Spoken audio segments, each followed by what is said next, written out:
Ei, me fala uma coisa, como Deus mora no mundo dos homens? Você sabe o que é o reino de Deus? Qual é a mensagem? Quais são os valores do reino e quais são as bênçãos do reino na nossa vida? Essas e outras questões serão respondidas nesta videoaula, então não percam!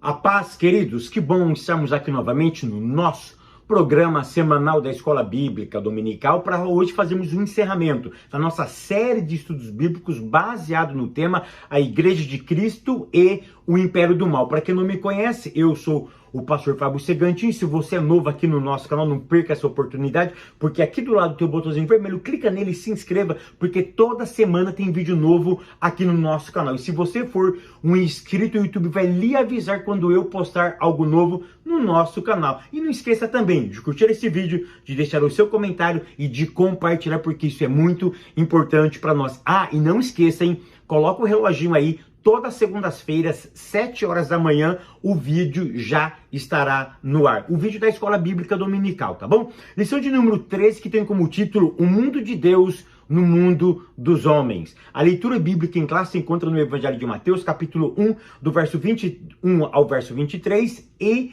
Gálatas, capítulo 4, do verso 3 ao verso de número 7. Afinal de contas, como Deus mora entre nós? Se ele realmente mora, qual é o veículo, qual é o jeito, a maneira, a forma de ele permanecer no mundo dos homens? Porque o mundo dos homens, ele é permeado por pecado, ele é permeado por aquilo que contraria a vontade dele. Então olha que interessante, se ele habita entre nós, como ele habita? Tem um local específico onde eu vou lá, bato na porta, ele abre a porta e eu entro e a gente bate um papo? É tão interessante que a Bíblia vai nos informar que Cristo mora entre nós, por nós. Então onde Cristo habita? Ele habita literalmente, ele mora no mundo dos homens, dentro dos homens. É aí que você encontra Deus. Você não encontra Deus na igreja. Você não encontra Deus num local físico. Você encontra Deus andando. Você encontra Deus trabalhando. Você encontra Deus estudando. Você encontra Deus interagindo. Você encontra Deus fazendo negócio. Você encontra Deus consertando o carro, fazendo faxina, construindo prédio. Você encontra Deus nos homens. E nos homens de boa vontade, nos homens que cumprem a sua palavra. Então você não encontra Deus em coisas. Você não encontra Deus literalmente em um lugar físico, mas você encontra Deus no outro. É no outro que você encontra Deus. Olha o que Jesus disse. Jesus disse, olha, importa que eu vá, porque se eu não for, o outro não virá. Mas quando eu for, eu vou enviar o outro. Quem é esse outro? É o Espírito Santo de Deus. E o que ele faz? O que ele iria fazer aqui nessa terra? Algumas coisas. Uma delas é morar entre nós, ou dentro de nós. Ele veio literalmente morar dentro de nós. Foi essa a promessa bíblica, que ele moraria dentro de nós. E ele morando entre nós e dentro de nós, ele nos guiaria em toda verdade. E enquanto ele morasse dentro de nós, ele iria nos instruir.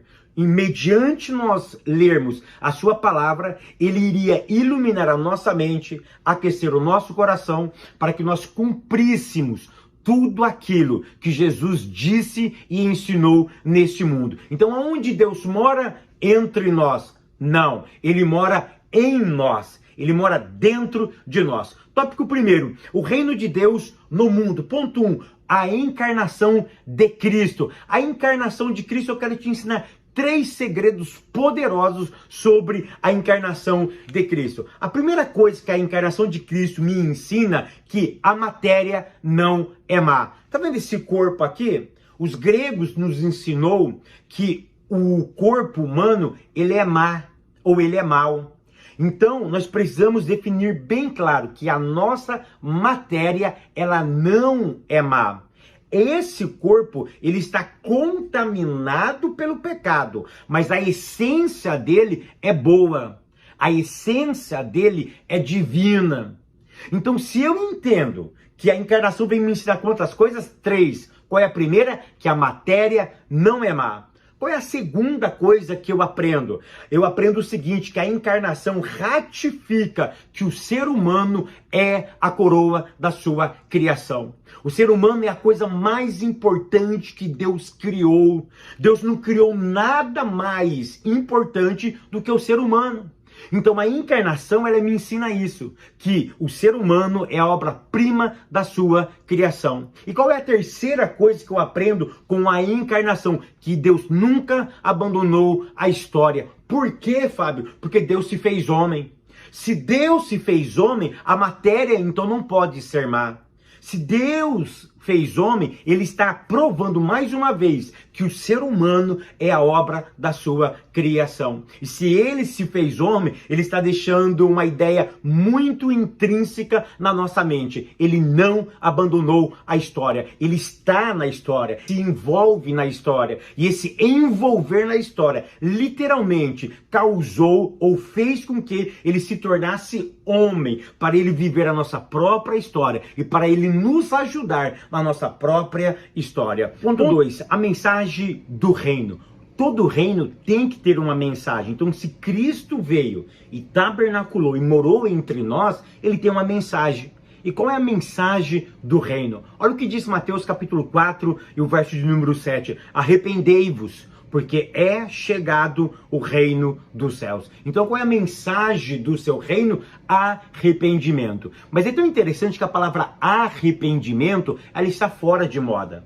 Porque arrependimento é uma palavra anormal. Ela não se enquadra no nosso tempo. Ela não se enquadra no nosso momento. É tão interessante que tem um teólogo americano, o Rob Bell, que ele vai dizer o seguinte, ele resume a mensagem do reino, ou o que é o reino, em uma palavra. Ele diz que é o seguinte, o que é o reino? O reino é o normal.